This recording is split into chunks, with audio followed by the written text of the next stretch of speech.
Salut Mike, mes meilleurs vœux pour D'ailleurs, commencer. ouais, bonne année. Et je tenais à te remercier d'avoir fait un saut devant les locaux de Radio Courtoisie. On est là pour encourager votre travail à tous.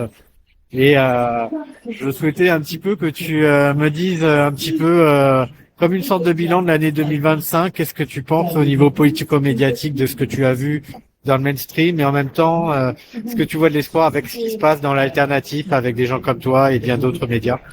Écoute, l'année 2025 a été peut-être l'année du boom, si je puis dire, de ces fameux médias alternatifs. On commence à prendre de l'importance. Bon, je pense à TVL, notre TVL, Eric Morillo, Clémence avec Toxin, Média 442, Égalité et Réconciliation, Omerta, Omerta, oui, qui est et arrivé dans la d'autres. place. Voilà, toi aussi, t'en es, puis tellement d'autres. Puis GPTV quand même que tu cites pas alors que c'est quand GPTV, même bien la sûr, boutique la de base. géopolitique profonde. Et mais c'est vrai qu'on a pris un peu d'envergure, mais c'est pas assez. Moi, je vois à côté de ça les Américains. Alors, je dis pas qu'on devrait être aussi important que les Américains parce que c'est quand même 350 millions d'habitants, l'anglais, etc. Mais je le remarque une chose, c'est que Donald Trump, quand il doit choisir entre Fox News et Joe Rogan, il choisit Joe Rogan pour aller chez lui. Alors que si je ne sais pas qui des politiques actuels, on va dire d'importance, hein, doivent choisir. Sans qu'on les soutienne, hein, je parle pas de soutenir ces politiques, mais montrer notre importance, quoi.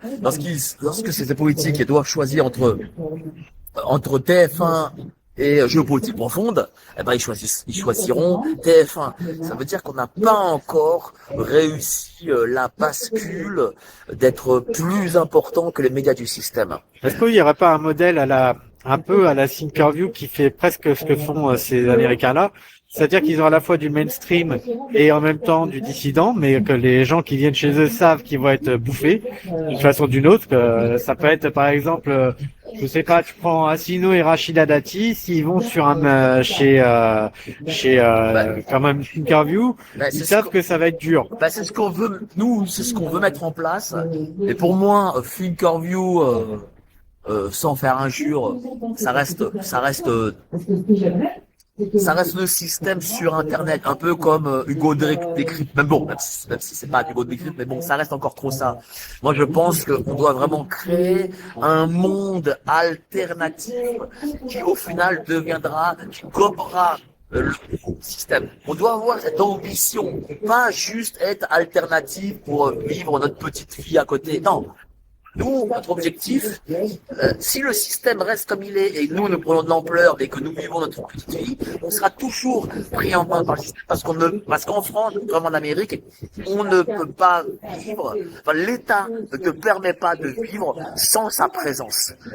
Où tu peux aller au fin fond d'une grotte dans le Larzac, tu auras l'État qui viendra te voir taper à la porte. Tu vois? Bon, alors admettons, un jour Vigimedia remporte sa partie, on est bien plusieurs milliers, même plusieurs millions, allez, on va se faire plaisir, c'est 2026 après tout, devant Radio France, et au bout d'une semaine, ils cèdent, on dit voilà, on a pris le contrôle, on prend le contrôle de France Inter définitivement, on a le choix de la direction éditoriale, et en fait, les révolutionnaires disent puisqu'on a le contrôle de France Inter, on vous a laissé tous les autres, ben, on veut Mike Borowski, on veut Clémence Odiakova, on veut en fait tous les autres, tous ceux qui font le boulot réellement, directement payés par le service public de l'information, qui viennent réinformer les Français. Vous pouvez continuer à faire la propagande ailleurs, mais on veut que vous les recrutiez.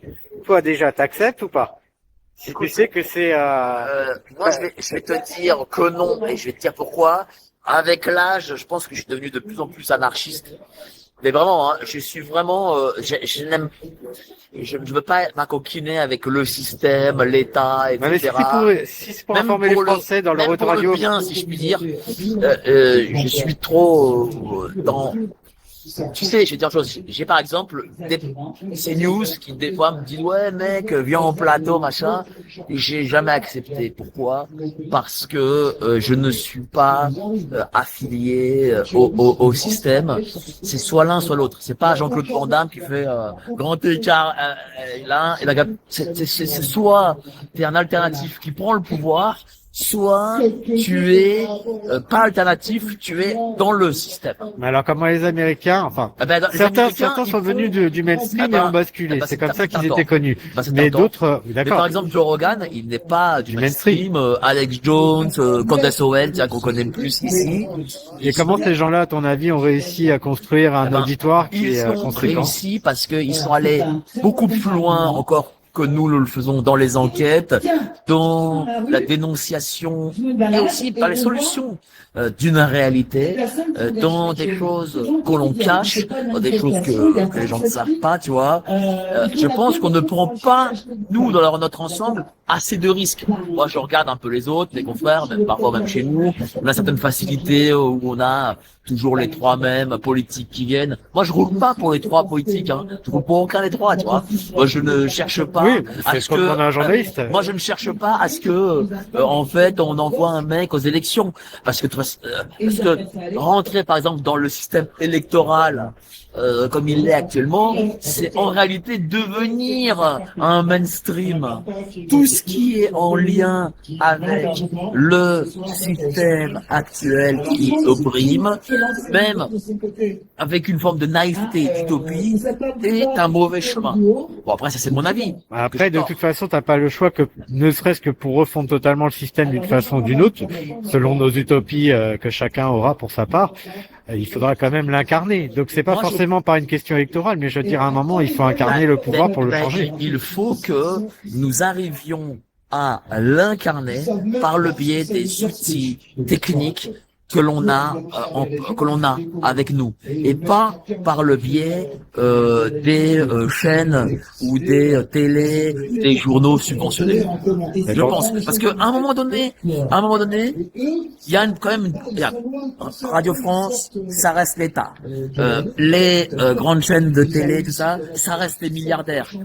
Les grands journaux, ça reste la subvention de l'État. Tu vois, en fait, tu ne peux pas être totalement libre et parler justement de cette forme de liberté et d'imposer autre chose si derrière t'as la subvention de l'État, t'as la subvention du milliardaire qui vit, surtout que nos milliardaires sont devenus milliardaires parce qu'ils ont l'État derrière, tu vois. Faut dire les choses. Ils ont été choisis. Ouais, mais pour les mettre en prison, il faut bien quelqu'un. Enfin, pour les mettre en prison, il faut prendre le pouvoir. Il faut prendre le pouvoir. On est d'accord. Et si tu prends le pouvoir, forcément, tu mets quelqu'un au pouvoir dont tu espères qu'il sera. Si nous prenons le pouvoir, là, c'est autre chose.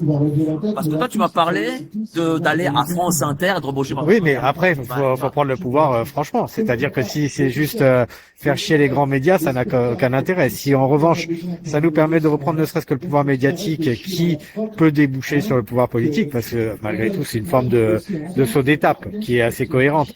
Mais si on reprend le pouvoir politique, quelles que soient nos utopies, à un moment, il va bien falloir qu'on fasse confiance à des gens. C'est pas pour rien d'ailleurs que tu mets en valeur certaines personnes, le pouvoir politique, j'y ai beaucoup réfléchi.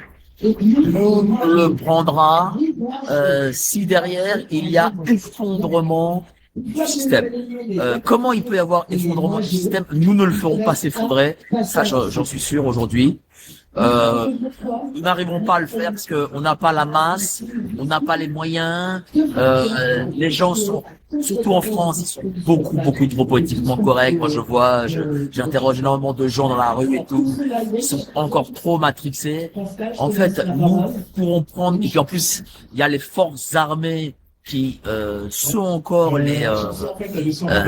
qui soutiennent encore le pouvoir et les soutiendront jusqu'au bout. Nous ne prendrons le pouvoir que si le système s'effondre. Et comment il s'effondre? C'est parce qu'à un moment donné, c'est pas quand, c'est le quand en fait. À un moment donné, il n'aura plus l'argent pour payer tous ceux qui vivent grâce au pouvoir, c'est-à-dire les 600 000 élus, les 5 millions de fonctionnaires, les 10 ou 15 millions de retraités, les gens qui prennent la CAF, les gars qui sont à l'armée, à la police et tout ça. Si tous ces gens-là ne sont plus financés par le pouvoir, eh ben là, oui, il y aura une bagarre entre des entités pour prise de pouvoir. Mais avant ça, nous ne sommes pas assez puissants, assez forts, et tout ce que tu veux, pour renverser le pouvoir, et les gens ils se disent qu'ils ont encore trop à perdre pour faire confiance à d'autres personnes que des types de l'ENA, des types de la 5e Bah tiens, République. justement, et ça c'est avant de te laisser tranquille, rentrer au chaud.